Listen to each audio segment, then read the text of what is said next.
Okay, we're continuing with Rabbi Stephen Przansky's A Prophet for Today. Okay. And where we left off was the meeting. You know, this week we had the meeting of Yosef and Yehuda over the issue of Binyamin, in which Joseph revealed that he was not just the viceroy of Egypt, but that he was their brother. And from Joseph came two tribes. Anybody remember the names? Manasseh and Ephraim, right? And from Yehuda came the tribe of Yehuda, right? Yeah. Of kingship, right? But we're not talking about those days, or are we? Huh? Because in our story, the story of YEHOSHUA, we've gotten to the point where YEHOSHUA is 108 years old. And he's done a great deal in the conquest, although it's not completed. And the most famous person in the camp outside of Yehuda would be, anybody know? Caleb, right. Caleb, very good. And Caleb comes to him and makes a request. And it's a very subtle request, but it's a very clear request that it's time to turn over the leadership to me, Caleb. Or another way to say it would be, it is time for you, the son of Ephraim, the son of Joseph, to turn over the kingship to me, the son of Yehuda. Right? Because we know that the kingship should always be with Yehuda.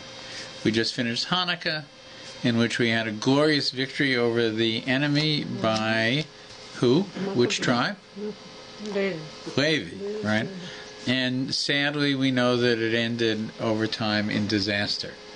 And we won't go into all of that. But we understand that the Malchus, the scepter, the crown of kingship, should remain with the tribe of Yehuda always. So here we are. Their symbol, you're right, the symbol of Yehuda is a lion, but the most notable midah of Yehuda seems to be something not lionesque at all. Right? What does it seem to be? Tshuva. Yehuda was famous for tshuva. Probably the most famous descendant of Yehuda is David HaMelech, right? Very famous for tshuva. What? True also. But I think David is a little famous. More famous, right? No, but I'm saying that one has lineage to David. I understand. But the quality of this quality of tshuva is outstanding in both Yehuda and his most famous descendant, David HaMelech. Right? And that seems to be what is required for kingship of Jews. Caleb stated that he would stay the course and see the mission to its conclusion. Caleb also asserted that he had one last mission to perform, in a sense, a continuation of his role in the wilderness. Then Caleb was a symbol of self-sacrifice, and the only one of the spies who was unafraid of entering Hebron, the city of giants. This was part of his request. He noted, I was the one who went into Hebron when everybody was afraid. Caleb would set an example for generations of Jews. Perhaps there would come a time when Jews would again be afraid of conquering the land, or afraid of entering or visiting different parts of the land of Israel. If so, Caleb could then serve as a symbol of perseverance. People would say, remember Caleb, he wasn't afraid of this. That he was fearless and his valor for all time. And to fortify our claim to the land through the Avos, Caleb emphasized that the city of Hebron must have a unique status in Eretz Yisrael, when Eretz Yisrael is divided among the tribes. That Hebron, which was really the first capital of Israel, right, is also where rests the three Avos, right? And every Jew who is born a Jew is a descendant of these three people. Right? Right. After that, it spreads out. You know, some people are descendants of Yosef, some of Yehuda, some of Reuven, some of Shimon, right? But all are descended from the people who sleep in this cave, Machpelah. Yes. You said 3, but actually 4 there, which is the forefather of whole humanity. Adam there too. This cave was chosen, right, because by Abraham, right? But he was Adam and Chava. Adam and Chava, and connection to Gan Eden. There was a whole series of things, right?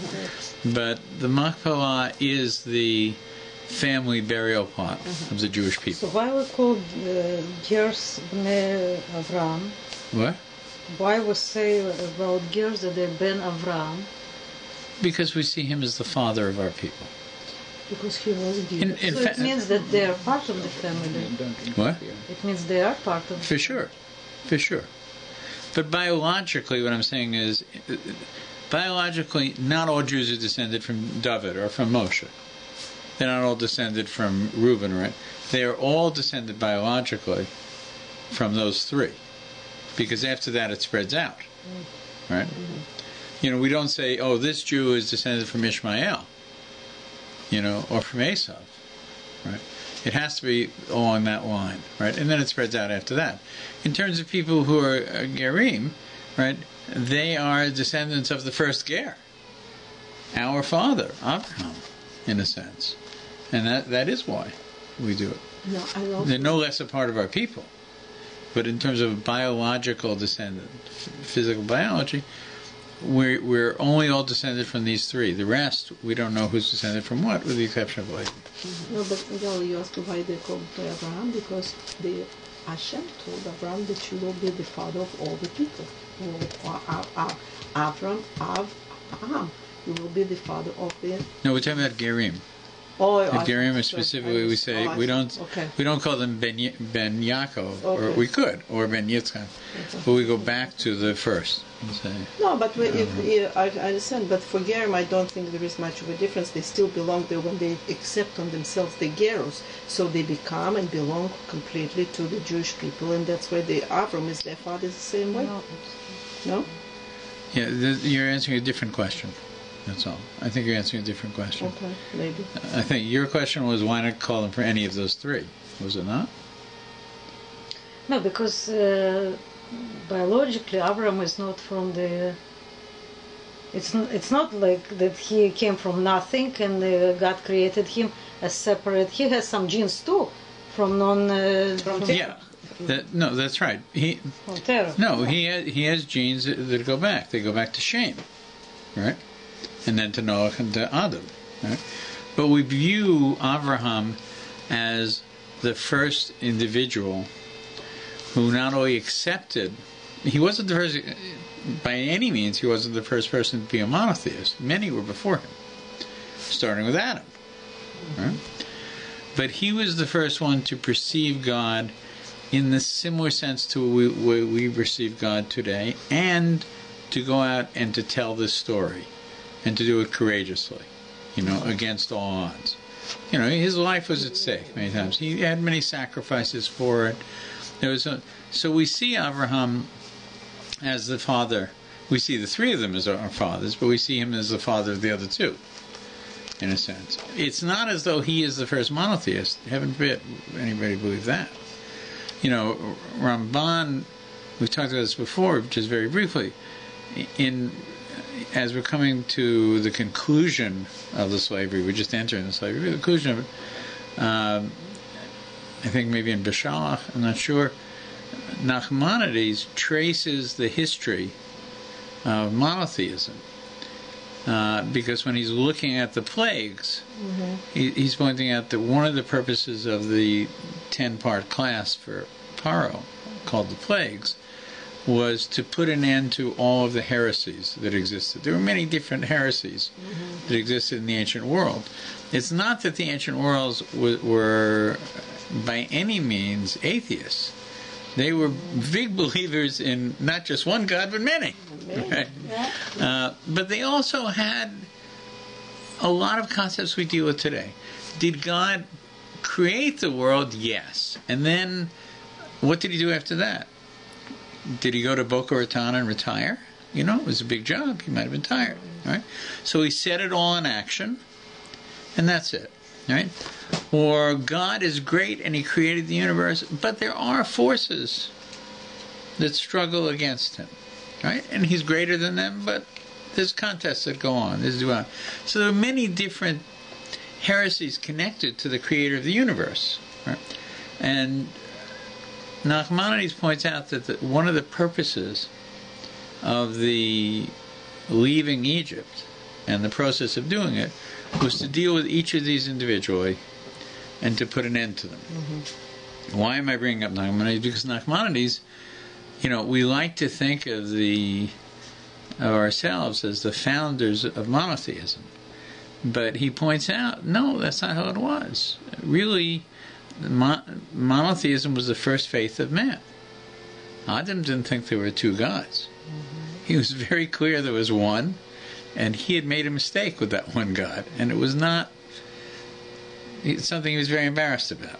And he didn't have another God to go to as an alternative. And Noah knew there was one God. And many in between did. Yeshiva, it's not what? A Jewish creation. It's what? Yeshiva, it's not Jewish creation. It's Jacob. He went to Yeshiva of Shem and Eber. That's right. That's right. So where Shem would teach his own personal experience, mm-hmm. you know, which is something you could teach a whole lifetime if you think about a year during the flood, and the years coming up to it. There's a lot of stories to tell from this. And you're right. So you would say for sure it wasn't a Jewish institution per se. It was a godly institution. But what happened was, for reasons maybe we'll talk about during the Exodus story, people drifted from a belief in one God to assistance to that God, to gods that we could have some connection to. The idea of a God who we can't see, we can't have any physical interaction with at all in a tactile way, is something that is very, very difficult. You know, we've come somehow to grasp it over the years, over the centuries, but it's not an easy thing, and Jews struggled with it too. Don't kid yourself about that.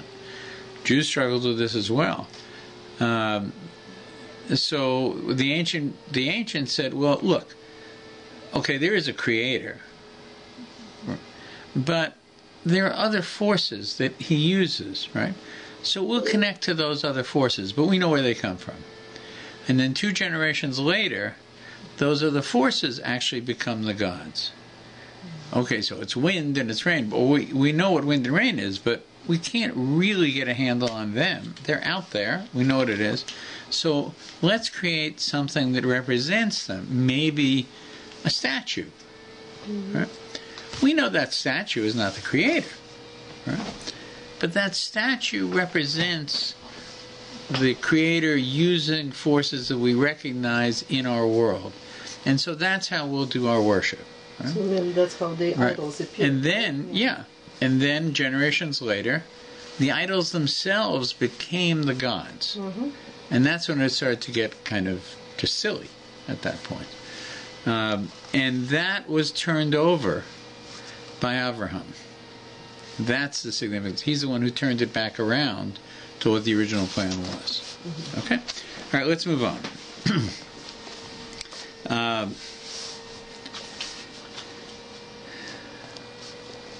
So, a Kalev would serve as a symbol of perseverance, fearlessness, and valor for all time. And to fortify our claim to the land through the Avos, Kalev emphasized that the city of Hebron must have a unique status when Eretz Yisrael is divided among the tribes. What emerged here was another manifestation of the struggle between Leah, the sons of Leah, and the sons of Rachel, which first arose in Parsha Vayetze and erupted in the strife between Yosef and his brothers, and the confrontation of Yehuda and Yosef mentioned above.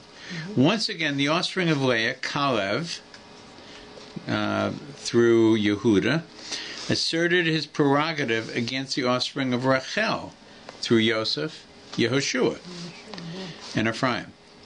Again, as would happen when Shaul, remember, Shaul is from Binyamin, right? Preceded David as king, right? The scion of Rachel, Yehoshua ruled first, and here, instead of the descendant of Leah, Caleb. The vision of Yeheskel, the reunification of Yehuda and Ephraim, was still millennia away.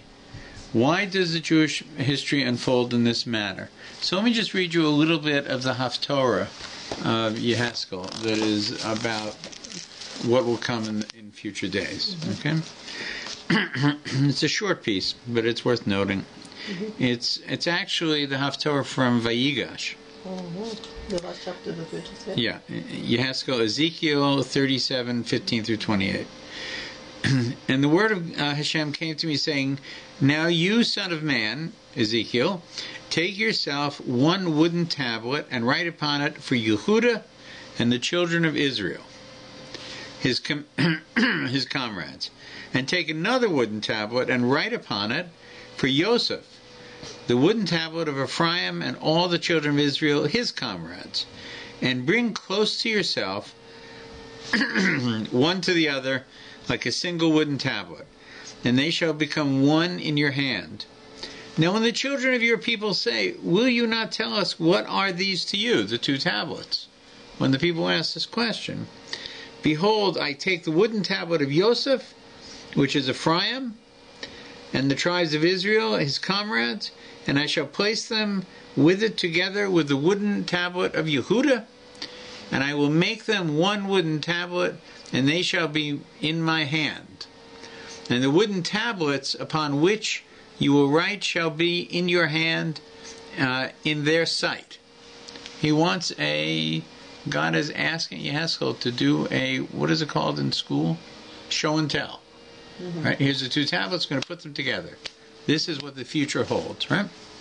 Then speak to them and say, the Lord Hashem Elohim, behold, I take the children of Israel from among the nations to which they went, and I shall gather them from around, and I shall bring them to their soil. I shall make them into a single nation in the land upon Israel's hills, and a single king shall be for them all as a king. And they shall no longer be two nations, no longer divided into two kingdoms again. They will no longer be contaminated. There won't be Israelites and Jews. There'll be one country.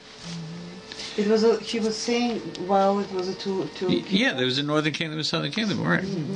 They will no longer be contaminated, their idols and their abhorrent things, with all their rebellious sins.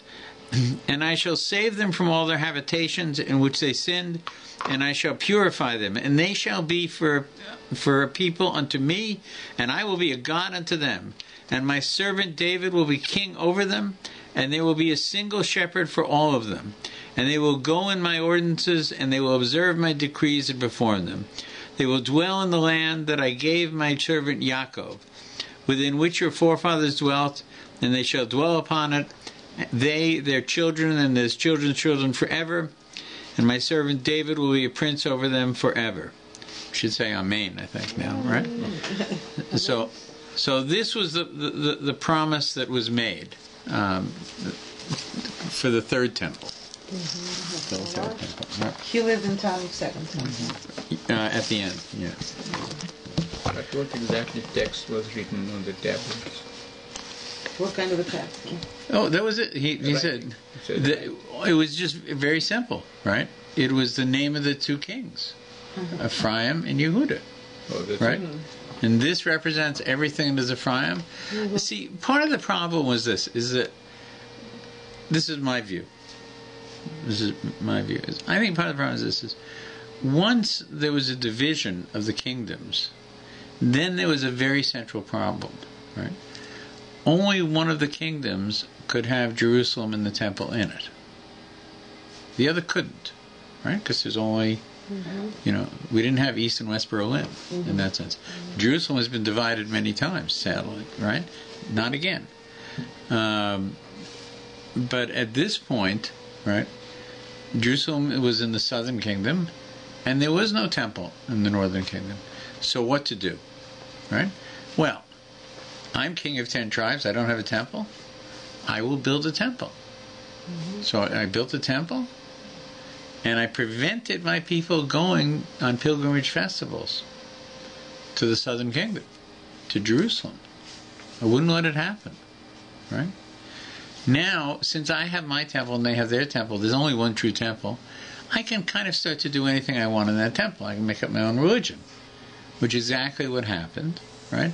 And this was really the problem. It went from bad to worse because it wasn't simply a division of land. It was they have the pure faith. We got to make up our own, right? And that turns into a big problem. Right? A nation went along for it all. Imagine. No, the nation. There were many efforts. You know, we know over and over and over things changed. There were struggles. It wasn't. No, it was awful. There were all kinds of problems. I don't want to go into each event with each king, but it was not good, and the people weren't happy, and they struggled to cross the borders and to get to Jerusalem, and there were all kinds. It wasn't good. But what I'm saying is that you had not just simply two parcels of land. You then had to set up a whole different system of faith that I, as king, could rule, right? Because the other king has his temple already, right? So it degenerated into something, big problem. And Yeheskel promises that won't happen, in the future. We're going to deal with that. Okay, let me just, where was I? Here. To find it. Sorry.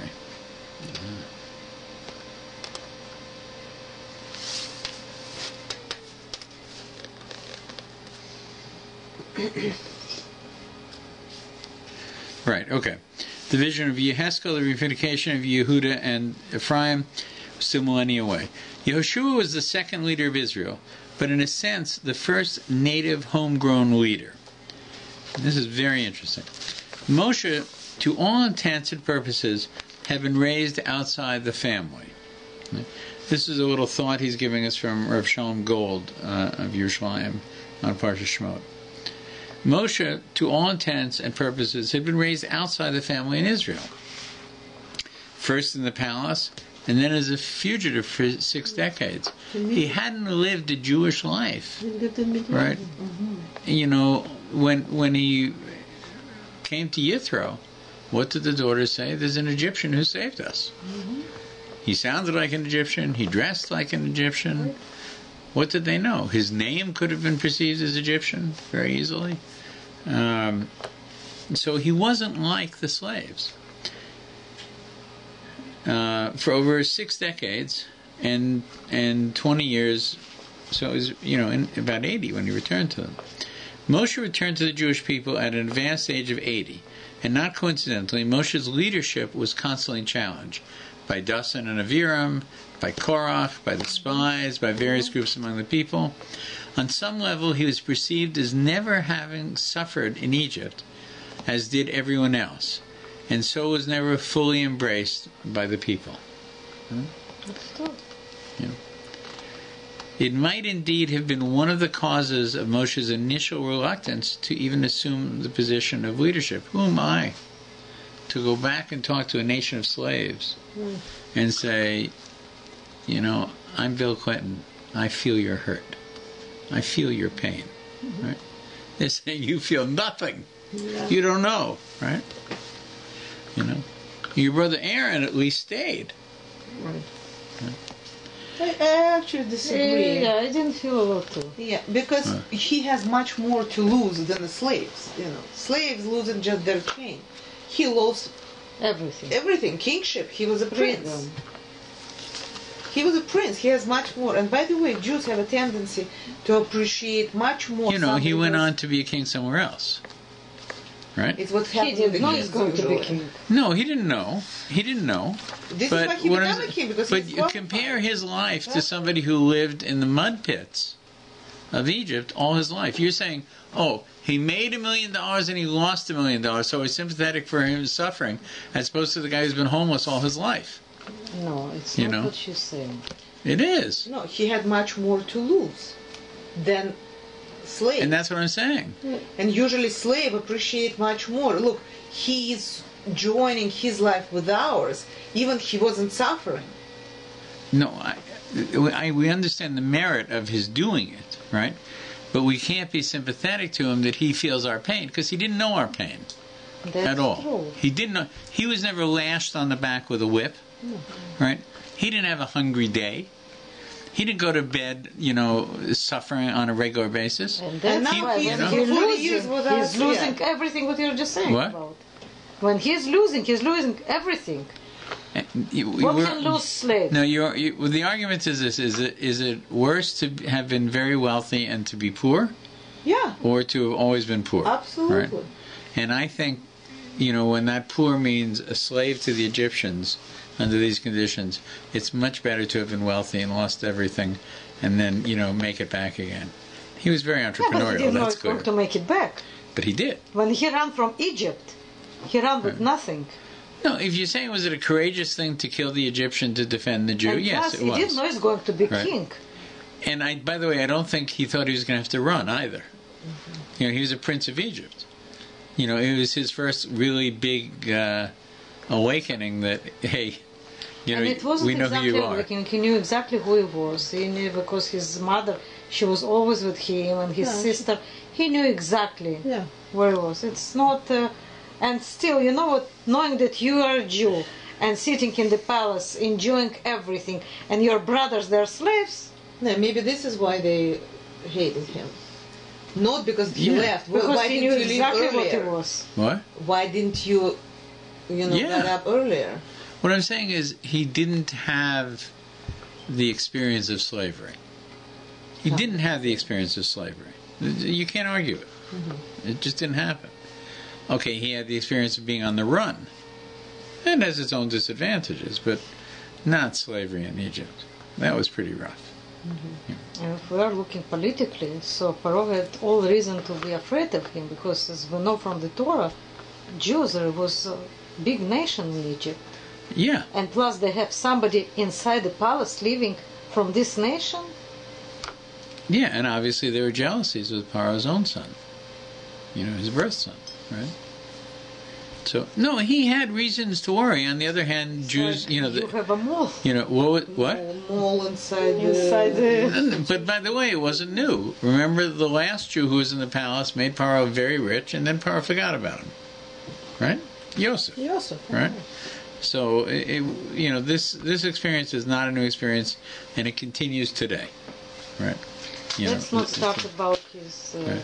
He liked himself very much. Okay, let's continue. We're not going into this. I don't know what you're talking about. I don't need to know. Yeah. Okay, let's continue. Just all right? Miro and the painted glass. Let's continue for a second, okay? By contrast to Moshe, right? By contrast to Moshe, Yehoshua was never challenged until now. And even this showdown was implied rather than direct and respectful in tone. Nobody challenged him. Yehoshua had been enslaved in Egypt along with the others, and his governance was appreciated. That is not to say that he was universally loved. No Jewish leader has ever merited that or will. Or ever will, he says. One of the arguments raised by Achan, remember Achan? Right? Achan. The one who in stole, defense of his theft of the property, misappropriation of the property, that's what the author writes here, from the battle Jericho, for which they paid a big price in Ai. The misappropriation of the property was that as a descendant of Yehuda, Achan was a descendant of Yehuda, as well. right? Achan was part of the ruling elite and therefore need not obey Yehoshua's verdicts, edicts. But Achan was obviously wicked, and so his pretensions were not taken too seriously. Not so with Kalev, who was a most admired figure in Israel. Kalev, in fact, used the classic expression of leadership to subtly stake his claim. His strength undiminished to, quote, to go out and to come in. Yehoshua, that's from the prophet Yehoshua, to go out with the people into battle and to return with them from battle.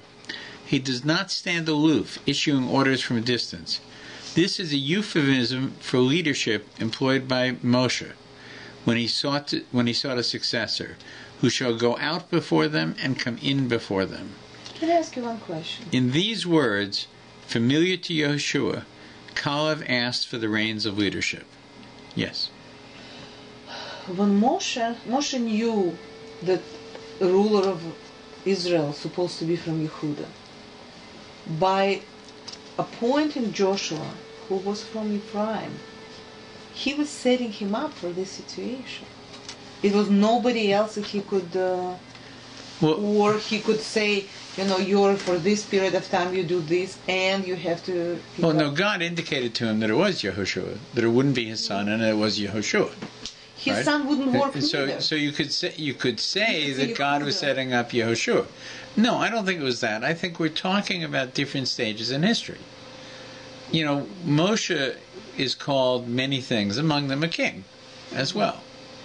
He served in many ways as a king. But he can't be king of Israel. Can I finish? Yeah. Thank you. Right? In order to have king, right? Israel didn't have a king for a very long time. It had different forms of leadership. It had judges. It had different forms of leadership over time, right? Once we had a king that followed all the requirements that the Torah had created for kingship prior to a king, right? Then many of these issues became much more important, right? Moshe's responsibility, more than kingship, is the great liberator. He is Lahavdil, the Abraham Lincoln of the Jewish people. He liberates them from slavery and brings them from slavery to freedom. Mm-hmm. He doesn't bring them into the nation, right? Into the land, right? He stops short, right? Yehoshua is the conqueror. He leads the people across the river, and he doesn't finish it, by the way, but he does most of the conquest of the land, enough to establish Israel as a great force in that place. Right?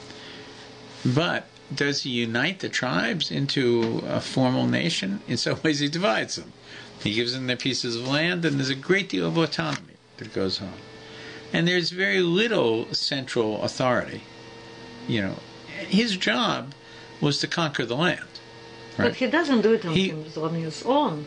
He does it with everybody else, with the tribes, right? No, but I mean to give land to everyone. What I'm saying is we're talking about kingship here, right? His job was much more of a conqueror than a ruler. That was really what his function was.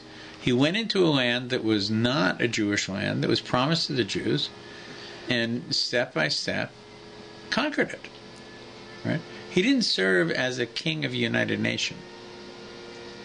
Can I ask a question? It comes back to plan A, like we always have. If Moshe wouldn't hit the rock, he would bring the nation into the land. And there would be prominence. He would be a king. And he still wouldn't be from Yehuda. Okay, so this is a lot of ifs, right? And as you know, many people hold that it wasn't the rock. The rock was the final blow. The rock was the thing that stated, but Moshe knew from the time of the spies that he wasn't going into the land. He understood that he wasn't going into the land. He pleaded, he tried to change the verdict, but he knew what the verdict was, right? He wasn't going to go into the land. There were many reasons why, right? The fact that he hit the rock was an indication that he was no longer the person to serve this purpose. The fact that Plan A existed, that Moshe... Why do you say Plan A existed? Why do you come to that conclusion? That was in Moshe's mind. His plan was to bring the people into the land. You have no idea that it was in God's mind. You have no idea that that was in God's mind. You could say that God laid a trap. He said, take your stick and talk to the rock. Mm-hmm. Right? What do I need the stick for if I'm going to talk to the rock? That's not nice. Right? Right? But a decision had been made. He was 120, right? And there is a time that a change is needed, right? And I'm not the one who's saying Plan A was that Moshe would take the people into the land. We might have hoped for it. We were rooting for him. right? Could be. Right? He was the sun and Joshua was the moon, right? But there's no way to know that this was God's plan. Yehuda was king even before Moses. When Jacob was blessing his sons, he immediately said, "You are going to be a king to Yehuda." It was before Moshe. Yeah. So each has their function, but it was plan A. each has their function, but kingship, right? In the end, we know resides with the son of Ishai and the house of David, right? In spite of their inadequacies, in spite of the things that they do wrong, they are chosen for this purpose. They were chosen. This brother was chosen as a leader in Egypt as well, But as a warrior, as a chief of staff, as a general, this was his function, right? Kalev is looking and saying, "We're getting to the next stage. Right? We need to finish this process, right? But who should rule the tribes when the time comes? Certainly not Ephraim." And what was the answer? What Joshua told? So let's look and see. It's very interesting. It's a good question. Because you cannot be king without kingdom. Yeah. Kalev, in fact, used the classic expression. We did it. Okay. Next paragraph. How did Yeshua respond to all these challenges? With greatness that typified him. Typified him. Yehoshua blessed him, blessed Kalev, and gave Hebron to Kalev, ben Yefuneh, as a heritage. He, Yehoshua, would not step down, but Hebron would have the classic and unique status that Kalev suggested. Kalev himself could conquer and possess it all for all generations. Rather than object to Kalev's tactics or historical account, Yehoshua embraced it as much as he could and thereby diffused the tension of the situation. Contrast this with Yehoshua's response to the grievance of his own tribe. Ephraim came to him and complained. What did they say? After the distribution of the land of Israel, his own tribe of Joseph complained that the lottery apportioned to them was too little land, and they needed more. Right? You're our brother. You gave us this portion. If you see, where is Yosef? Ephraim and Manasseh, right, are in this part of the land here. Right? They're in this part of the land here, and we know that Manasseh was also on this side as well. But look what Yehuda's comment is. We're going to get another map to look at soon, I think.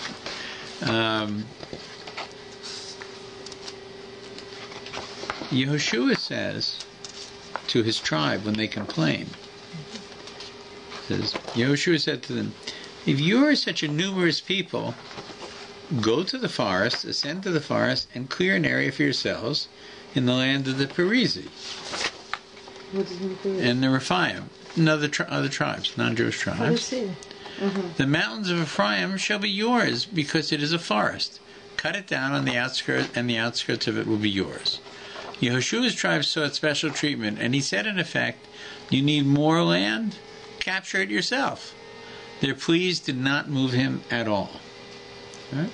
So, captured from the outside of land of Israel, outside the border. On the edges of your land, right? Going to. No, they hadn't captured the whole land of Israel yet, right? But whatever it is, it will belong to another tribe. How land? No, it would belong to non-Jewish tribes until it was conquered. Tell me how it was divided. You have a land of Israel. They cut it all in 12 parts. Or it was a part of non-Jews living still. They were at the time that the land was distributed. It wasn't fully conquered. But it was already distributed. Map was cut up. Yehoshua created the distribution, but they couldn't occupy it until they finished the conquest. And it was up to the individual tribes at that point, when that was done, to finish the conquest in their neighborhood. Still in the borders which mentioned by... Do you understand my question, what I'm trying to say?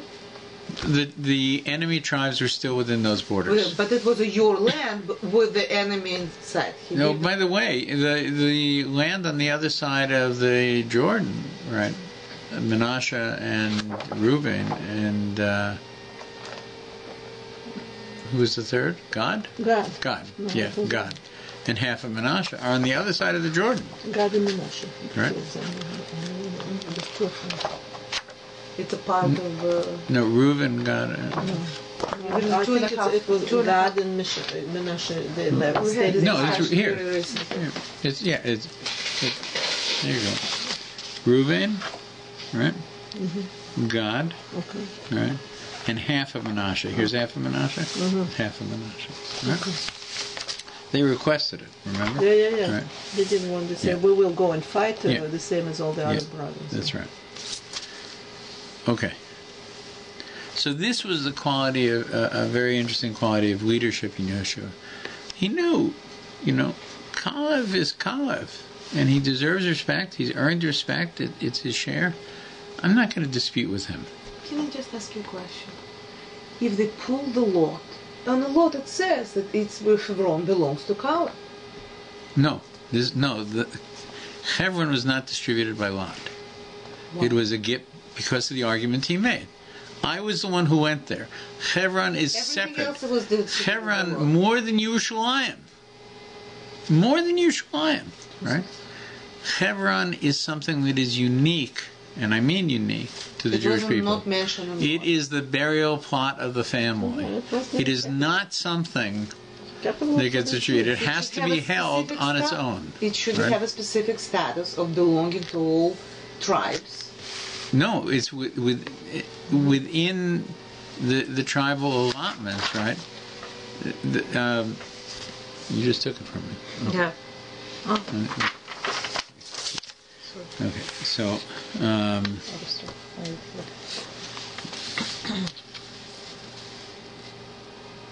Ephraim, where is Ephraim? I remember learning that Machpelah is supposed to be as a nation mausoleum for whole nations. But it is. It is. Why it has to be, usually, for example, capitals, in America capitals, doesn't belong to the Washington. No, but that's what Kalev is saying. No. He's saying exactly what you're saying. He's saying, I'm not asking it for Yehuda. He's not asking. I am going to be responsible for, I am going myself. Nobody else has done this now, right? We've conquered all around it, and nobody's gone and conquered Hebron. Uh-huh. Where our fathers are buried and our mothers are buried, they still haven't finished the job. Uh-huh. Hebron is by itself. I, Kalev, will lead my own people and take Hebron, and we want to keep Hebron as a unique thing. It's not a question if we wanted it for Yehuda. We want to make sure that Hebron never, ever leaves us, and we want it back, and we're going to go and take it. And we're willing to put ourselves out front to do it. It started with Abraham when he bought it and he paid money. He says this is going to be for ages, for forever. Will be. And I would expect, when lots will miraculously pulled, with the Hashem's division was whatever, it should be put aside for Yehuda. It was not. But it wasn't mentioned in Hebron for nobody. It's really strange. Here it should be here, which is at that time when it was when Hashem was talking, when Abraham was talking to Heth, that he bought from. At that time there was no tribes, there was nothing. It was Abraham who said that this is what he is buying for the Am of Israel, and it will be forever be left to him. The burial place and the property or whatever. It was his family burial place. His family. Am Yisrael didn't exist. This is a very important. There was no grandchildren yet. No, there was no tribe, no nothing. Yaakov and this appeared much later. But he was arguing with him and making sale. Specifically, he didn't want it for free because he had wanted to do it for free. He did not want it for free because he was thinking for future as a prophet that he wanted this to be forever and ever. And Hebron would have been in the property of Judah anyway. So he wasn't suggesting taking it from someone else. He's saying, I want to designate it as a unique place, as you described, a capital, right? He's not, and it became the capital, right? Right. But he's saying it has a unique status, right? We always talk about the unique status, spiritual status of the Temple Mount, right? And Yerushalayim. Hebron has a different, it's a political status as well, right? It's tremendously significant for that. And, when he's talking about this, right, he's talking about today, the author of this book, right? When he says, they will think of the courage of Caleb to enter Hebron. People, there's a lot of danger today in Hebron because we don't have full governance over it. And there are dangers all the time there. Right. Okay, let's see what goes on. 600 people against thousands and thousands. Why was Yehoshua so accommodating to Caleb and so grudging to his own tribe? The key to successful leadership is the realization that people are not monolithic, that at times require different treatment. Yehoshua knew how to talk to the Gevonim, or to the tribe of Yehuda, or to Caleb, or to the tribe of Yosef, or later to the daughters of Schachad, we'll come to that, or to the tribes that remained in the Transjordan. Reuven, half of Manasseh, and Gad. He left most of his interlocutors, the people he was debating with, interlocutors. Interlocutor is somebody who's on the other side of a discussion with you, right? He left most of them satisfied, if not fully content with his decisions. He was a master at human relations. Had Yehoshua been selfishly protective of his command, he would have stonewalled Caleb, as only politicians can, stating that elementary fairness demands that there is no special allocations, and the lottery must control, that he must consult the Sanhedrin, we'll set up a committee, we'll examine the two truths and foes, we'll see who it will offend and who it won't bother, we'll do an environmental study. There's a whole number of things. What are the economics of the decision? Those are the things he could have said. Yehoshua chose none of these options. He accepted Yehuda's claim to leadership and Caleb's claim to Hebron, and he even blessed him. He said to Caleb, in essence, the crown is yours. You just cannot wear it while I'm still alive. I'm accepting your position. Caleb acquiesced. He agreed. It was a great moment for Caleb, as his claim of leadership was accepted, although deferred. In due course, Caleb conquered Hebron and the environs after enlisting the help of his stepbrother, Othniel ben Kenaz. Othniel was rewarded with Caleb's daughter, Aksha, as his wife. And Othniel, after Yehoshua's death, became the first judge of Israel. Here, too, the monarchy of Israel followed its natural progression from the tribe of Yosef to the tribe of Yehuda. Already in the generation after Yehoshua and Caleb, Othniel was the first representative of the tribe of Yehuda to become the leader of Israel. Othniel.